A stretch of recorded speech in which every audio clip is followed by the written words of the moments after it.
नमस्कार दोस्तों, आज इस वीडियो में मैं आप लोगों को ये बताने वाला हूँ कि कैसे एक बंदे ने अपनी सेक्स प्रॉब्लम को ठीक करने के लिए लाइकोपोडियम जो होम्योपैथिक मेडिसिन होती है उसका मिसयूज़ किया। और मिसयूज़ करने के बाद वो किस तरह की समस्याओं में पड़ गए, किस तरह का सिम्टम्स, किस तरह का एग्रावेशन लाइकोपोडियम का उनका अंदर हुआ और वो कैसे ठीक भी किया गया बाद में हमारा तरफ से, ये भी मैं आप लोगों को बताने वाला हूँ इस वीडियो में। तो चलिए वीडियो को स्टार्ट करते हैं। तो मैं डॉक्टर सुप्रियता और आप सभी का फिर से एक बार बहुत बहुत स्वागत करता हूं अपने इस YouTube channel homeo care tips पे। दोस्तों, आज से 2 महीना पहले ये पेशेंट हमारे पास आए थे ऑनलाइन कंसल्ट करने के लिए। और वो ऑनलाइन कंसल्टेशन करने के लिए तब आए जब उनका अंदर लाइकोपोडियम खाने के बाद, मिसयूज करने के बाद कुछ अजीब तरह की समस्या उनका अंदर डेवलप हुआ, तब वो मेरे पास आए। दोस्तों, ये पेशेंट हमारे पास किस तरह का समस्याओं को लेकर आए थे, उन्होंने मुझे व्हाट्सएप पे पहला टेक्स्ट क्या किया था, मैं उसका स्क्रीनशॉट आप लोगों को यहाँ पर लगा देता हूँ, आप लोग देख लीजिए। तो ये बेसिकली हमारे पास 4 तरह का समस्याओं को लेकर आए थे। पहला समस्या था इनका पैल्पिटेशन,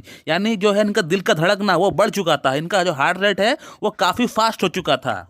दूसरा इनका प्रॉब्लम था चक्कर आना, यानी इनको भटाइगो की शिकायत हो रही थी। थर्ड जो इनका प्रॉब्लम था वो ये था कि इनका बॉडी का जो राइट पार्ट था, यानी जो राइट साइड का जो बॉडी है इनका, यानी इनका जो राइट हैंड बोल लीजिए, राइट लेग बोल लीजिए, राइट शोल्डर बोल लीजिए, तो इनका बॉडी की राइट साइड में एक अजीब सी नमनेस इनको देखने को मिल रहा था। यानी हम कह सकते हैं कि उनका बॉडी का राइट साइड में एक सेमी पैरालिसिस टाइप इनको जो है हो रहा था। और फोर्थ जो इनका प्रॉब्लम था, ये तो इनका सबसे मेन प्रॉब्लम था, वो है सेक्स प्रॉब्लम। इसी के लिए इन्होंने लाइकोपोडियम खाया और लाइकोपोडियम खाकर इन्होंने जो ये 3 जो प्रॉब्लम्स हमने आपको पहले गिनाए, ये तीनों प्रॉब्लम्स जो इनको पहले नहीं था, ये लाइकोपोडियम खाने के बाद से, मिसयूज करने के बाद से इनका अंदर ये डेवलप हुआ। नहीं तो इनका जो मेन प्रॉब्लम है वो यौन समस्या ही है। और यौन समस्या को ठीक करने के लिए ही इन्होंने सेल्फ मेडिकेशन किया और किसी का वीडियो देखकर, कोई डॉक्टर का वीडियो देखकर उन्होंने जो है लाइकोपोडियम को इस्तेमाल करना ठीक समझा। और लाइकोपोडियम को इन्होंने जो है 1M पोटेंसी में लिया है, यानी 1000 पावर में इन्होंने लिया है। और हर 3-3, 4-4 दिन में वो रिपीट भी कर रहे थे। और लाइकोपोडियम 1M से इनको स्टार्टिंग में बहुत बढ़िया इनको जो है रिजल्ट दिख गया और वो ये समझने लगे कि मैंने मेरा सेक्स समस्या का समाधान जो है ढूंढ लिया है। और लाइकोपोडियम को रिपीट करते रहे 1M पोटेंसी में हर 3-3, 4-4 दिन में। स्टार्टिंग के 10-15 दिन तो वो ठीक रहे, उनका अंदर कोई खास समस्या उनका डेवलप नहीं हुआ, बल्कि इनका जो सेक्स प्रॉब्लम था वो काफी हद तक सॉर्ट आउट भी हो चुका था लाइकोपोडियम से। फिर उसके बाद जो है लाइकोपोडियम का एग्रावेशन इनका अंदर स्टार्ट हुआ। फिर उसके बाद जो है इनका अंदर पैल्पिटेशन बोल लीजिए, भटाइगो बोल लीजिए या सेमी पैरालिसिस बोल लीजिए, ये तीनों जो समस्या है वो लाइकोपोडियम खाने के बाद जो है इनका अंदर चालू हुआ। और इनिशियली इनको लाइकोपोडियम से जो इतना अच्छा फर्क पड़ा था यौन समस्या में, वो भी आहिस्ता आहिस्ता कम होने लग गया। और फिर धीरे धीरे इनका इरेक्शन जो है वो पूरी तरह 0 हो गया। और फिर इन्होंने उसके बाद लाइकोपोडियम को एंटीडोट करने का प्रयास भी किया। किसी को पूछकर इन्होंने लाइकोपोडियम को जो एंटीडोट है जो किताब में दिया हुआ है उसको पता करने का ट्राई भी किया है। लाइकोपोडियम को जो एंटीडोट जो किताब में दिया हुआ है वह कैम्फर, पल्सरटिला और कॉस्टिकम। इन्होंने कैम्फर को ट्राई किया 200 पोटेंसी में, लेकिन उससे भी कोई फर्क इनको नहीं पड़ा था। इसलिए फर्क नहीं पड़ा था क्योंकि होम्योपैथी की जो पॉलीक्रस्ट रेमेडी होती है, जो बड़ी रेमेडी होती है, और लाइकोपोडियम एक पॉलीक्रस्ट रेमेडी है। और पॉलीक्रस्ट रेमेडी जल्द से जल्द एंटीडोट नहीं होती है, बल्कि किताब में दिया हुआ जो एंटीडोट्स है वो भी जो है काम नहीं करता है। मोस्ट ऑफ द टाइम 10 में से 8 बार तो काम करता ही नहीं है। तो फिर उस केस में हमें पेशेंट का सिमिलिमम निकालना पड़ता है, यानी पेशेंट का अंदर क्या प्रॉब्लम्स हो रहा है, क्या सिम्टम्स पेशेंट लेकर आए हैं, और वो प्रॉब्लम्स और वो सिम्टम्स किस मेडिसिन की ओर रुख कर रहा है, वही मेडिसिन का हमें चयन करना पड़ेगा। फिर उसके बाद हमने पेशेंट को सेटल करने के लिए पहले केस टेकिंग किया, और केस टेकिंग करके हमने पेशेंट को जेल्सिमियम दिए। और जेल्सिमियम का हमने इनको 2 डोज दिए थे और 1M पोटेंसी में ही इनको दिए थे। और फिर उसके बाद आहिस्ता आहिस्ता इनको जो है बेटर लगना स्टार्ट हुआ।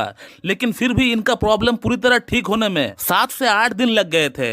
लेकिन फिर भी इनका जो इरेक्शन का प्रॉब्लम था वो वैसा का वैसा ही रहा, वो ठीक नहीं हुआ था। लेकिन उसके साथ जो इनको और 3 प्रॉब्लम्स थी, जो वर्टिगो हो रहा था, जो इनको चक्कर आ रहा था, इसी के साथ जो पैल्पिटेशन हो रहा था और जो हाफ पैरालिसिस हुआ था, ये जो है इनको ठीक हो गया। लेकिन इनका जो मेजर कंसर्न था, इरेक्टाइल डिसफंक्शन, यौन समस्या, उसमें जो है कोई सुधार जो है जेल्सिमियम से नहीं हुआ था। उसके बाद फिर से हमने इनका एक प्रॉपर केस टेकिंग किया, और केस टेकिंग करने के बाद मैंने इनको कोनियम मैक प्रिस्क्राइब किया। और इसी के साथ पेशेंट का ये कहना था कि सर आपका खुद का बनाया हुआ जो गोली है उसको ही मुझे रेकमेंड करिए, मैं उसको ही परचेस करना चाहता हूँ। और कल इनका 2 महीना हो चुका है हमारे पास ट्रीटमेंट को चलते हुए, और फिर इन्होंने मुझसे काउंसलिंग करवाया। और फिर काउंसलिंग कराने से पहले इन्होंने मुझे व्हाट्सएप पे क्या लिखा है, इसको अगर आप पढ़ेंगे थोड़ा सा तो आपको समझ में आ जाएगा कि इनको कितना इंप्रूवमेंट हो गया है। आप खुद भी हैरान हो जाएंगे। मैंने स्क्रीनशॉट लगा दिया है, आप देख लीजिए। और आगे और 2 महीने इनको मेडिसिन खाना पड़ेगा, उसके बाद इनका केस को हम स्टॉप कर देंगे। उसके बाद इनको जो है लंबे समय तक के लिए, कम से कम 10-12 साल के लिए,